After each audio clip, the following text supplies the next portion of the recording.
1903 में जब दुनिया के सबसे पहले हवाई जहाज ने अपनी पहली उड़ान भरी तो किसी को भी इस बात का यकीन नहीं आया, क्योंकि इस दिन से पहले इंसानों के हवा पे तैरने को हमेशा नामुमकिन या फिर ख्याली समझा जाता था। लेकिन अब साइंसदानों को कुछ ऐसे सबूत मिले हैं जिनको देखकर ऐसा मालूम होता है कि दुनिया का सबसे पहला हवाई जहाज राइट ब्रदर्स ने नहीं, बल्कि ये काम तो हजारों साल पहले बसने वाली एंशिएंट सिविलाइजेशंस पहले से कर चुकी हैं। ज़ेम टीवी की वीडियोस में एक बार फिर से खुशामदीद। नाजरीन, कोलंबिया के घने रेन फॉरेस्ट में एक बहुत बड़ा एरिया ऐसा भी है जहां किसी दौर में इंसानों की एक ऐसी सिविलाइजेशन बसा करती थी जो गोल्ड और कॉपर को मिलाकर उनसे मुख्तलिफ चीजें इंतहाई एक्यूरेसी और खूबसूरती से बनाया करती थी। और इस सिविलाइजेशन को आज हम कोयम्बया के नाम से पहचानते हैं। आज से 1000 साल पहले किसी कुदरती आफत की वजह से ये पूरी सिविलाइजेशन तो खत्म हो गई, लेकिन ये लोग अपने पीछे बहुत कुछ छोड़ गए थे। 1965 में आर्कियोलॉजिस्ट और रिसर्चर्स का एक ग्रुप यहाँ खुदाई का काम कर रहा था, तभी उनको एक बहुत बड़ा संदूक मिला जिसमें सोने से बनी बेशुमार चीजें पड़ी थी। ये उन्हीं आर्टिफैक्ट्स का एक छोटा सा हिस्सा था जो कोयम्बया सिविलाइजेशन के लोग बनाया करते थे। ज्वेलरी से लेकर डेकोरेशन पीसेस तक कोई चीज ऐसी नहीं थी जो इस संदूक में मौजूद ना हो, लेकिन सिर्फ एक चीज ऐसी थी जिसने सबका ध्यान समेट लिया था। जी हाँ, इसमें एक ऐसा आर्टिफैक्ट भी था जिसकी शक्ल किसी मॉडर्न हवाई जहाज से मिलती जुलती थी।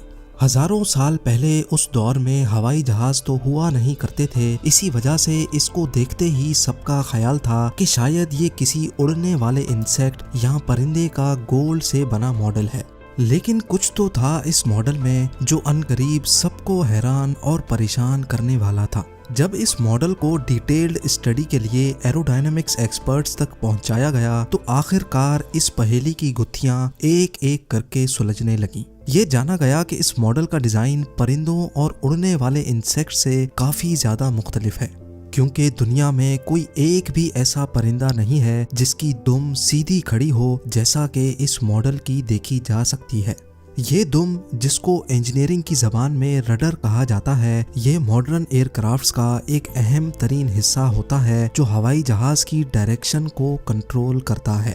इसके साथ साथ तमाम परिंदों और इंसेक्ट्स के विंग्स उनके जिस्म के ऊपर लगे होते हैं, जबकि इस मॉडल के विंग्स इसकी बॉडी के निचले हिस्से से अटैच्ड हैं और ऐसा सिर्फ मॉडर्न एयरप्लेन्स या फिर स्पेस शटल में देखा जा सकता है। इन विंग्स को इंजीनियरिंग की जबान में एलरॉन्स कहते हैं, जिनका काम एयरप्लेन को लेफ्ट राइट मोड़ने का होता है। राइट ब्रदर्स के पहले जहाज से भी 1000 साल पहले बनाया जाने वाला ये मॉडल दुनिया भर के एक्सपर्ट्स और रिसर्चर्स को लाजवाब कर बैठा था, क्योंकि इस मॉडल में रडर और एलरॉन्स के साथ साथ इसका डिजाइन भी एरोडायनामिक्स फ्रेंडली था। फ्लाइट के दौरान हवा से पैदा होने वाली फ्रिक्शन जहाज के लिए कम से कम रुकावट बने, इसी वजह से हर जहाज को कुछ ऐसे डिजाइन किया जाता है कि वो हवा को काटता हुआ आगे बढ़े, और इस डिजाइन को एरोडायनामिक्स फ्रेंडली डिजाइन कहा जाता है। यानी अगर ये मॉडल किसी खिलौने की नीयत करके बनाया गया होता तो जाहिर है इसमें उन बारीक बारीक चीजों का ख्याल क्यों और कैसे रखा गया जिनका उस दौर में नामो निशान भी नहीं था। क्या 1000 साल पहले बसने वाली कोयम्बया सिविलाइजेशन वाकई कोई असली जहाज बनाने में कामयाब हो चुकी थी? इतनी बारीकी से बनाया जाने वाला क्या ये उनके असली हवाई जहाज का ही कोई मॉडल तो नहीं? शायद इस सवाल का जवाब आपको इसी वीडियो में मिल सके। इजिप्ट के शहर कायरो से 550 किलोमीटर दूर एंशिएंट इजिप्शियंस की एक इबादतगाह मौजूद है जिसको टेम्पल ऑफ सेटी भी कहा जाता है, और ये जगह भी अपने अंदर बेशुमार राज छुपाए हुए है। इजिप्ट की दूसरी एंशिएंट साइट्स की तरह इस टेम्पल की दीवारों पर भी पत्थरों को बारीकी से तराश तराश कर इन पर सीक्रेट मैसेज लिखे गए थे।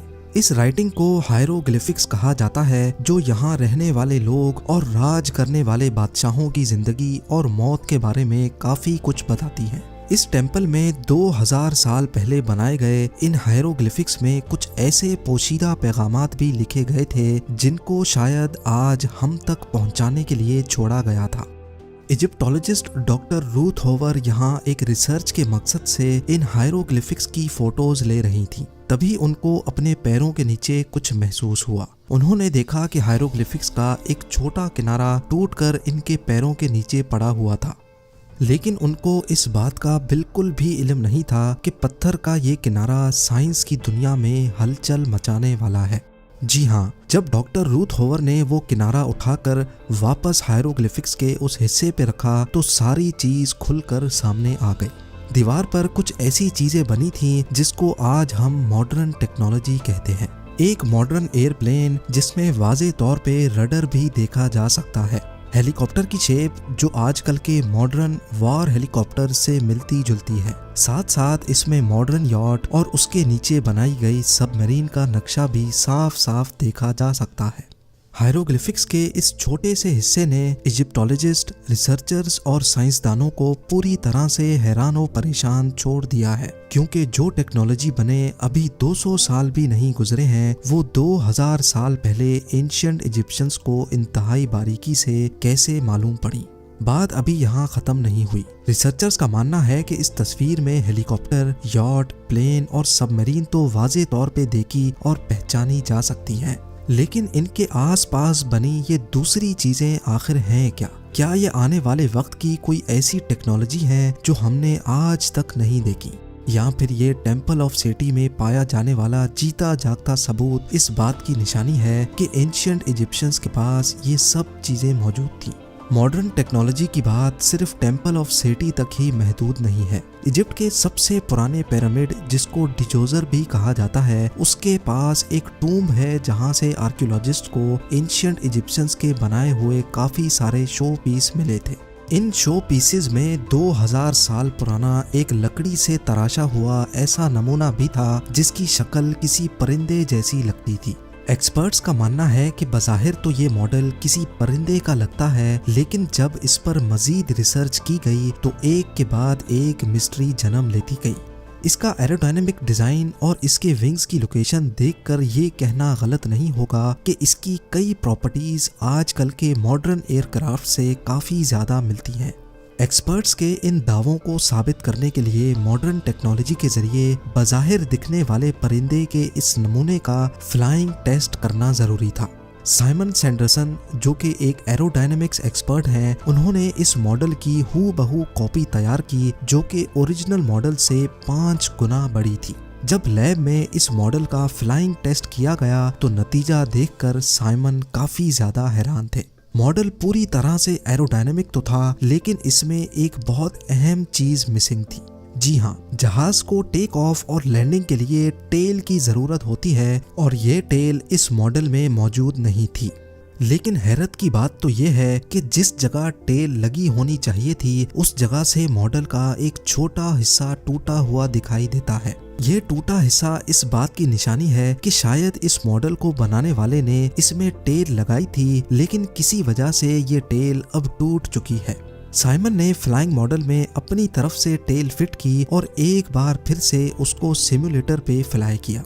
इस बार जो रिजल्ट सामने आए वो वाकई काफी ज्यादा हैरानकुन थे।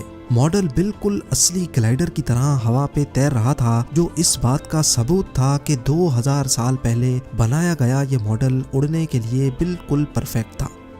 अगर एंशिएंट इजिप्शियंस ने इतना परफेक्ट मॉडल बना लिया था तो क्या उसको कभी उड़ा भी पाए कि नहीं? ये सवाल भी एक्सपर्ट्स और रिसर्चर्स को ऐसे ही तंग करता रहेगा जैसे टेम्पल ऑफ सेटी में बने हायरोग्लिफिक्स और कोयम्बया सिविलाइजेशन का प्लेन मॉडल कई सवालिया निशान छोड़ गया है। उम्मीद है जेम टीवी की ये वीडियो भी आप लोग भरपूर लाइक और शेयर करेंगे। आप लोगों के प्यार भरे कमेंट्स का बेहद शुक्रिया। मिलते हैं अगली शानदार वीडियो में।